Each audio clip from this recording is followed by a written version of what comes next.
अब strategic plans के longer period of time, जो स्ट्रेटेजिक गोल्स होते हैं लॉन्गर पीरियड ऑफ टाइम के लिए सेट किए जा रहे होते हैं, तो ऑफ कोर्स उनको अचीव करने के लिए लॉन्गर पीरियड के लिए ही प्लान करना पड़ेगा। तो इसलिए स्ट्रेटेजिक प्लान्स जो हैं वो एक्सटेंडेड पीरियड ऑफ टाइम के लिए होते हैं, जिनमें ज़्यादा जैसे 5 साल तक के जितने भी मंसूबे होते हैं वो स्ट्रेटेजिक प्लान्स होते हैं। या फिर इसमें यूजुअली स्ट्रेटेजिक प्लान्स में मोर देन 3 इयर्स के जो गोल्स होते हैं, या कभी कभार इनको कई बुक्स में आपको 3 इयर्स के गोल जो प्लान्स हैं उनको भी कंसिडर किया जाता है। तो कम से कम 3 इयर्स के लिए जो प्लान बनाया जाता है उसको स्ट्रेटेजिक प्लान कहा जाता है। Then there is another type जो कि हमने ब्रेथ प्लान में पढ़ी, दैट इज ऑपरेशनल प्लान। अब ये क्या है?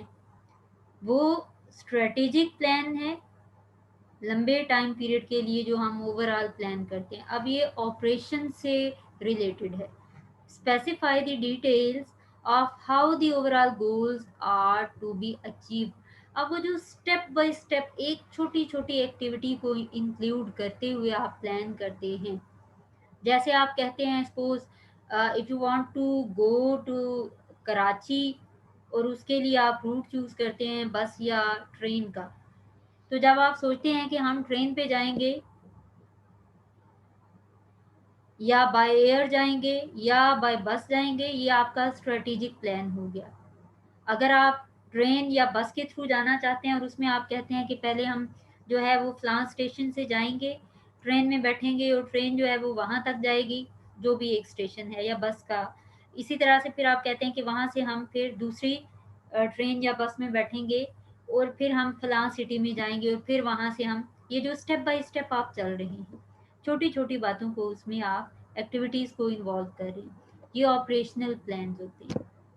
प्रोडक्शन अगर आप इंक्रीज करना चाह रहे हैं या कस्टमर जो सेल्स हैं इंक्रीज करना चाह रहे हैं, तो आपका स्ट्रेटेजिक प्लान क्या होगा कि सेल तभी ज़्यादा होंगी ऑफ कोर्स जब आपकी प्रोडक्शन ज़्यादा होगी। प्रोडक्शन भी ज़्यादा होगी, डिस्ट्रीब्यूशन भी ज़्यादा होगी और मार्केटिंग भी आप ज़्यादा कर रहे होंगे।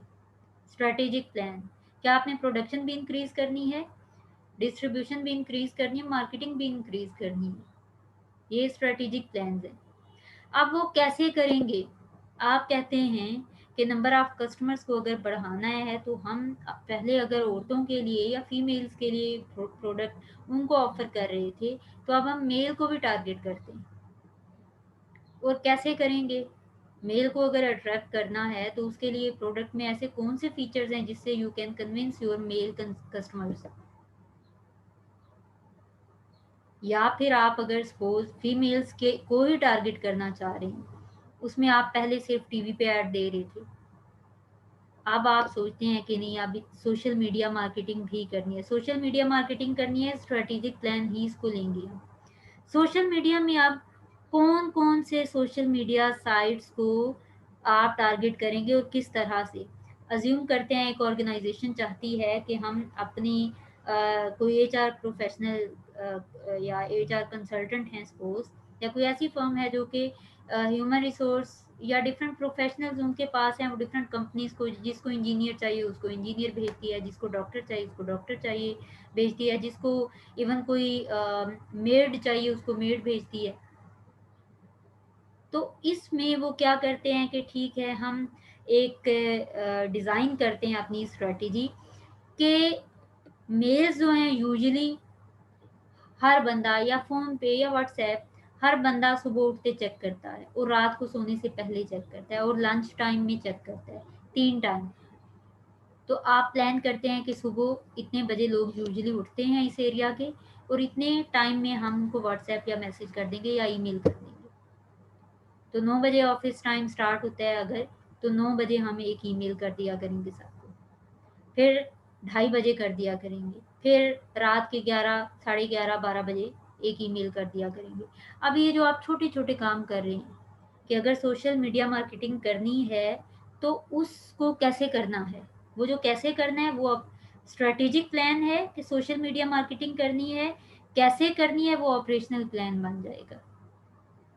तो ओवरऑल गोल को अचीव करने के लिए जो छोटी छोटी एक्टिविटीज़, जो पूरा प्रोसीजर आप लिखते हैं या प्लान करते हैं, उसको हम कहते हैं ऑपरेशनल प्लान्स। अब ये operational plan usually shorter period of time के लिए होते हैं कि एक दिन में आपने ये काम कर लिया या एक हफ्ते आप व्हाट्सएप करेंगे, ठीक है, वो आपका शॉर्टर पीरियड ऑफ टाइम। या इसी तरह से आप लेस देन 1 ईयर के लिए कोई भी अगर प्लान बनाते हैं तो उसको ऑपरेशनल प्लान कहा जाएगा। उसके बाद जो टाइम की बेस पे और स्पेसिफिसिटी की बेस पे प्लान की टाइप थी, उनमें लॉन्गर या लॉन्ग टर्म प्लान्स हैं या longer period of time plans आप कह सकते हैं, और इसी तरह से शॉर्ट टर्म प्लान्स। अब ये क्या है, लॉन्ग टर्म प्लान्स कौन से हैं? Plans with time frames extending beyond 3 years. अब 3 ईयर से ज़्यादा का के टाइम के लिए whatever you are planning is called long term plan. ज़्यादा अरसे के लिए, 3 साल से ज़्यादा टाइम के लिए जो भी आप प्लान कर रहे होते हैं, जो भी आप प्रोसीजर्स लिख रहे होते हैं कि टारगेट या गोल को कैसे अचीव करना है, उसको लॉन्ग टर्म प्लान कहा जाता है। जैसे अगले 5 सालों में हमने कंज्यूमर्स को बढ़ाना है, तो उसके लिए हम ये वाली वेबसाइट्स यूज़ कर रहे होंगे या ये वाले मीडियम यूज़ कर रहे होंगे। ये आपका लॉन्ग टर्म प्लान हो गया। अब उसमें शॉर्ट टर्म प्लान आपका कि जो आप लेस देन 1 ईयर और मैक्सिमम 1 ईयर के लिए प्लान करते हैं, वो आपका शॉर्ट टर्म प्लान है। तो जो लॉन्ग टर्म प्लान्स होते हैं, उन्हीं को हम some time short term plan में कन्वर्ट कर सकते हैं कि 5 साल में अगर हम कुछ करना चाह रहे हैं, 5 सालों की जो प्लानिंग की है, उसको भी जब इन डिटेल हम 1 ईयर या 6 मंथ्स के लिए वो डेवलप कर रहे होंगे, तो उसको हम शॉर्ट टर्म प्लान कहेंगे। क्योंकि ऐसा ही हो रहा होता है, ऐसा नहीं होता कि 5 साल बाद कंपनी देखे कि जो हमने प्लान किया था वो वैसा हुआ, वैसा हम कर पाए, आगे नहीं कर पाए, और उसके बाद वो देखे कि नहीं, ये तो गलत प्लान था, इसमें तो चेंजेस रिक्वायर्ड थी। और पाकिस्तान जैसे सेटअप में तो लॉन्ग टर्म प्लानिंग जो है वो एज सच सक्सेसफुल नहीं रहती है, स्पेशली जब ये टेररिज्म काफ़ी ज़्यादा था, तो उस दौरान शॉर्ट टर्म प्लान्स ही किए जाते थे, क्योंकि इंतहाई अनस्टेबल जो है वो पाकिस्तान की इकोनॉमी थी। किसी भी वक्त कहीं पे भी ब्लास्ट होता और वो एक काफ़ी ज़्यादा बिजनेस के ऊपर इम्पैक्ट होता था उसका। लोग इन्वेस्ट नहीं करते थे लॉन्गर पीरियड ऑफ टाइम के लिए, वो छोटे छोटे प्रोजेक्ट्स पे काम करते थे, क्योंकि आने वाले टाइम का कोई पता नहीं होता था। तो ये शॉर्ट टर्म प्लान, जैसे आप सेमेस्टर में कितना जीपीए लेना, डिग्री का टोटल सीजीपीए कितना होना चाहिए, लॉन्ग टर्म प्लान है, कैसे आप करेंगे। शॉर्ट टर्म प्लान आपका बनेगा कि इस सेमेस्टर में मैंने अगर एटलीस्ट 3 जीपीए लेना है, तो उसके लिए मुझे क्या करना पड़ेगा, जो आप अपना स्टडी का स्केड्यूल बनाएंगे, वो आपका शॉर्ट टर्म प्लान होगा। इसी तरह से ऑर्गेनाइजेशन अगर प्रोडक्शन बढ़ाना चाह रही है, लॉन्ग टर्म प्लान हुआ किस तरह से वो बढ़ाएगी, उसमें कौन कौन लोगों को हायर करेगी, मशीनरी न्यू या न्यू प्लांट इंस्टॉल करेगी, सब चीज़ें होंगी। अब 6 मंथ में क्या वो अगर वो 10% प्रोडक्शन बढ़ाना चाह रहे थे 3 सालों में, तो 6 मंथ में वो अज्यूम करें 1% प्रोडक्शन इंक्रीज होनी चाहिए, तो शॉर्ट टर्म प्लान वो बनाएगी। फिर देखेगी कि क्या 6 मंथ्स के बाद हम 1% प्रोडक्शन जो है वो इंक्रीज कर पाए हैं या कि नहीं। अगर नहीं कर पाए, साथ साथ टेस्टिंग भी हो रही थी, प्रोग्रेस को मॉनिटर किया जा रहा होता है due to short term plans. फिर वहाँ पे अच्छा 1% इंक्रीज नहीं हो सकी है, तो क्यों नहीं हो सकी, प्रॉब्लम को आइडेंटिफाई करते हुए, रिजॉल्व करते हुए organisation will be taking a suitable decision, ताकि नेक्स्ट 6 मंथ्स में 1% सेल को या प्रोडक्शन को इंक्रीज करा जा सके। फिर अगले 6 मंथ्स में देखेगी इफ यस ऑर्गेनाइजेशन ने 1% इंक्रीज कर लिया, तो थोड़ी वो सेटिस्फाई होगी। आप सोचें कि 3 साल के बाद पता चले कि जिस तरह से आप प्रोडक्शन कर रहे हैं वो तो 10% तो इंक्रीज ही नहीं हुई, तो ऑर्गेनाइजेशन के लिए तो वो लॉसफुल सिचुएशन बन जाएगी। इसलिए शॉर्ट टर्म प्लान्स बनाए जाते हैं। फिर स्पेसिफिक प्लान्स हैं, plans that are clearly defined and leave no room for interpretation. जिसमें कोई गुंजाइश ही नहीं रहती है कि आप अपने मतलब निकालें उसके, या आपकी समझ में कोई फ़र्क आए। जब आप कहते हैं कि सेल्स इंक्रीज़ करनी है, अब उसमें सेल इंक्रीज़ करना तो 1% इंक्रीज़ कर ली वो भी इंक्रीज़ है, 10% इंक्रीज़ कर ली वो भी इंक्रीज़ है, 7% इंक्रीज़ कर ली, मतलब उसमें तो आप अपनी इंटरप्रिटेशन कर सकते हैं, अपने मीनिंग उसमें निकाल सकते हैं कि इंक्रीज़ का ही कहा है ना, कितना इंक्रीज़ करना है वो नहीं बताया होगा। तो वहाँ पे there is a room for interpretation, लेकिन स्पेसिफिक प्लान में there is no room for interpretation, कोई गुंजाइश ही नहीं है कि आप अपनी मतलब निकालें। क्लियरली रिटर्न होगा कि 10% सेल्स इंक्रीज करनी है, 1% प्रोडक्शन इंक्रीज करनी है, या इतने परसेंट हमने जो है वो कंप्लेंट्स रिड्यूस करनी है। जब क्लियरली रिटर्न होगा, 70 का मतलब 70 ही होगा। जब आप कहते हैं कि मैंने इस दफ़ा अच्छे मार्क्स लेने हैं, वो स्पेसिफिक प्लान नहीं होगा। लेकिन जब आप कहते हैं कि 70 तो मैंने लेने ही लेने हैं, या मेरा टारगेट है 70 मार्क्स लेना, ये हो गया आपका स्पेसिफिक प्लान, क्लियरली डिफाइंड, और ये बड़े हेल्पफुल होते हैं। ये एम्प्लॉय को या ऑर्गेनाइजेशन को जो है वो प्रॉपर डायरेक्शन प्रोवाइड करती है, क्योंकि उसमें गुंजाइश नहीं है ना, पता है कि ये इतना तो करना ही करना है, तो फिर उसके लिए you will be working for. Then directional plans कौन से हैं? फ्लेक्सिबल प्लान्स होते हैं जो कि टाइम के साथ साथ, जैसे जो अनस्टेबल एनवायरनमेंट होती हैं, अनस्टेबल इकोनॉमीज होती हैं, उनमें यूजली स्पेसिफिक की बजाय डायरेक्शनल प्लान्स को सेट किया जाता है या डायरेक्शनल प्लानिंग की जाती है। कि जनरल गाइडलाइंस होती हैं, जनरल गाइडलाइंस की बेस पे फोकस भी प्रोवाइड हो रहा होता है, लेकिन उसमें फ्लेक्सिबिलिटी होती है कि अगर कोई चेंज आता है तो उस चेंज की वजह से वो इतने रिजिड आपकी जो प्रोसीजर हैं वो नहीं होनी चाहिए कि अगर आपके सपोज आप कहते हैं कि हमने ये कुछ करना है और आपकी गवर्नमेंट चेंज होती है या फिर कोई एम्प्लॉय चला जाता है तो आप वो कर ही नहीं सकते, ऐसा नहीं होना चाहिए। उसमें फ्लेक्सिबिलिटी होती है कि अगर कोई रिस्की सिचुएशन आए तो उसमें उस सिचुएशन के अकॉर्डिंग आप अपने करंट प्रोसीजर को, करंट प्लान को चेंज या मॉडिफाई कर सकें। ऐसे होते हैं डायरेक्शनल प्लान्स। उसके बाद हमने बात की थी यूजेबिलिटी की बेस पे या यूजेज की बेस पे प्लान्स की दो टाइप्स हैं, सिंगल यूज़ प्लान और स्टैंडिंग प्लान्स।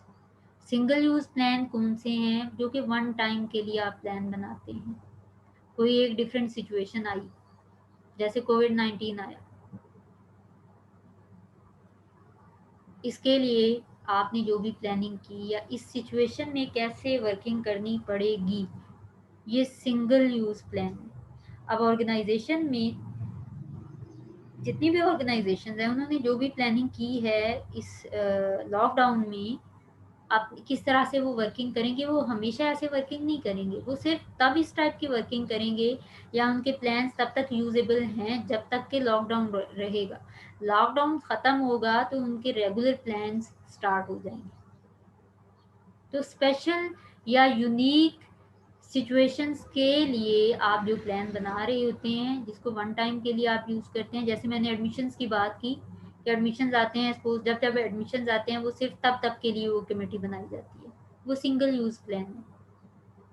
और स्टैंडिंग प्लान जो कि रूटीन एक्टिविटीज़ को परफॉर्म करने के लिए आपको गाइडेंस प्रोवाइड कर रहे होते हैं, जो आपके ऑन गोइंग प्लान्स होते हैं जो कि रिपीटेडली किए जा रहे होते हैं।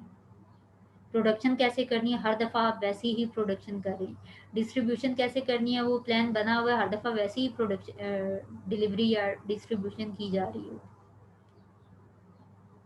लेकिन अब अगर आप कर दें कि कोविड-19 में किस तरह से डिलीवरी करनी है और कोविड-19 में प्रोडक्शन कैसे होगी, ये आपका सिंगल यूज़ प्लान होगा।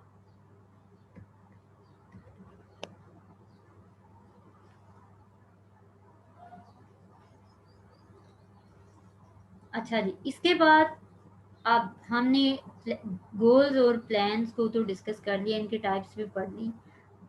अब वी नीड टू अंडरस्टैंड कि गोल्स को सेट कैसे किया जाता है और उनके लिए डिफरेंट प्लान्स कैसे डेवलप किए जाते हैं। प्लान्स आपको पता है कि प्रोसीजर्स हैं जिनके through we can achieve this set goal. Goal कैसे सेट करना है, उसके डिफरेंट मेथड्स हैं। ट्रेडिशनली गोल्स किस तरह से सेट करती हैं ऑर्गेनाइजेशन के, वो जो टॉप लेवल पे बैठे होते हैं, जो टॉप लेवल मैनेजर्स होते हैं, सीईओज हो गए, प्रेसिडेंट्स हो गए, वाइस प्रेसिडेंट्स हो गए, वीसीज हो गए, वो जो प्लानिंग कर रहे होते हैं, वो जो गोल सेट कर रहे होते हैं कि हमने अचीव क्या करना है, नई प्रोडक्ट लाइन स्टार्ट करनी है, कोई नया बिजनेस स्टार्ट करना है, कहीं जो है वो, या आप कहते हैं कि रेवेन्यूज इंक्रीज करने हैं, प्रॉफिट्स इंक्रीज करने हैं, जो वो टारगेट सेट कर रहे होंगे। ट्रेडिशनली क्या होता है कि जो टॉप लेवल पे मैनेजर्स हैं वो ही गोल सेट करते हैं ऑर्गेनाइजेशन के लिए। फिर उन सेट गोल्स को फर्दर ब्रेक डाउन किया जाता है इनटू सब गोल्स डिपार्टमेंटल लेवल पे। अगर आप कहते हैं कि रेवेन्यूज प्रॉफिट्स बढ़ाने हैं, प्रॉफिट्स बढ़ाना is a goal set by the top level management. अब उसको फर्दर कैसे ब्रेक किया जा सकता है कि प्रोडक्शन, अब प्रॉफिट्स बढ़ाने हैं, प्रॉफिट्स कैसे बढ़ेंगे, जब आपकी कॉस्ट कम होगी और सेल ज़्यादा होंगी। वो कैसे होगा, क्या आप ज़्यादा कस्टमर्स को अट्रैक्ट करें, मार्केटिंग भी आपकी ज़्यादा होगी, प्रोडक्शन भी ज़्यादा होगी, डिस्ट्रीब्यूशन भी ज़्यादा होगी। ये सब गोल्स आगे जो कि ऑर्गेनाइजेशन से फिर डिपार्टमेंट लेवल पे आ जाते हैं।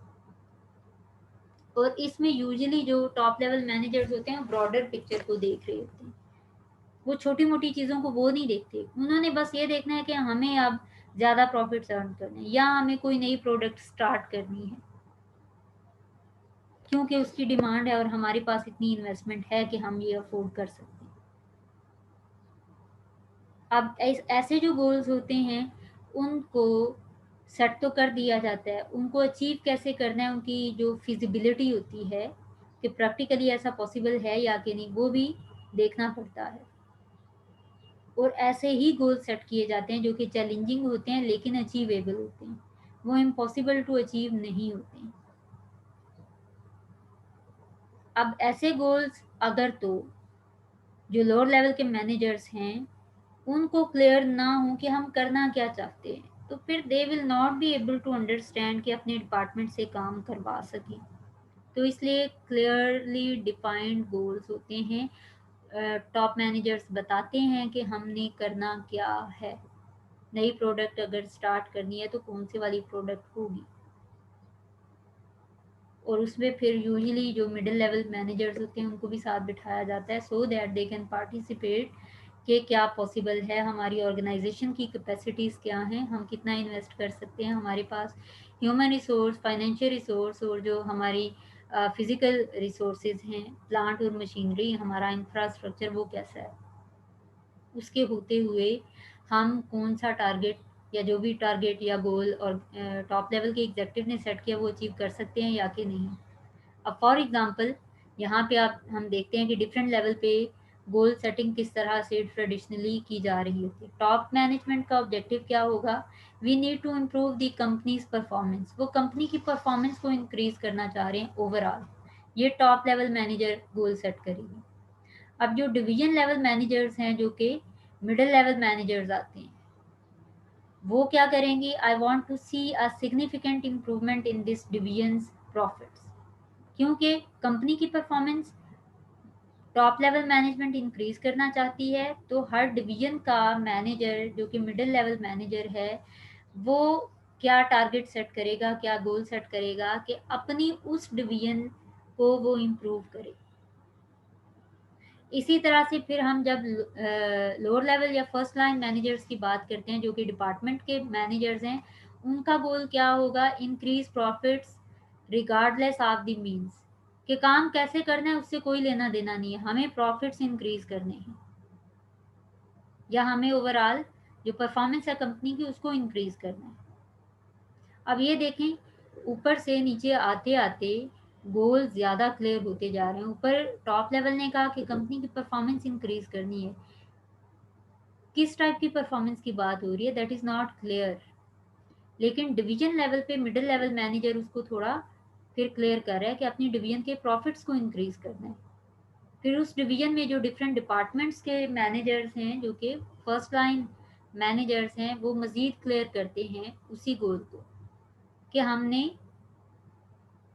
काम करने के तरीक़ाकार की बजाय प्रॉफ़िट मैक्सिमाइज़ेशन पे फ़ोकस करना है। और अब उस डिपार्टमेंट में जो काम करने वाले एम्प्लॉइज़ हैं, इंडिविजुअल एम्प्लॉइज़, उनका गोल क्या होगा? Don't worry about the quality, just work fast. क्योंकि प्रॉफ़िट्स चाहिए, प्रॉफ़िट्स कैसे आएँगे? जब प्रोडक्ट्स बिकेंगी। प्रोडक्ट्स कब बिकेंगी? जब ज़्यादा प्रोड्यूस होंगी। तो इसलिए क्वालिटी को छोड़ो, प्रोडक्शन की क्वांटिटी पे फ़ोकस करो। ट्रेडिशनली या यूजुअली इसी तरह से गोल सेटिंग हो रही होती है।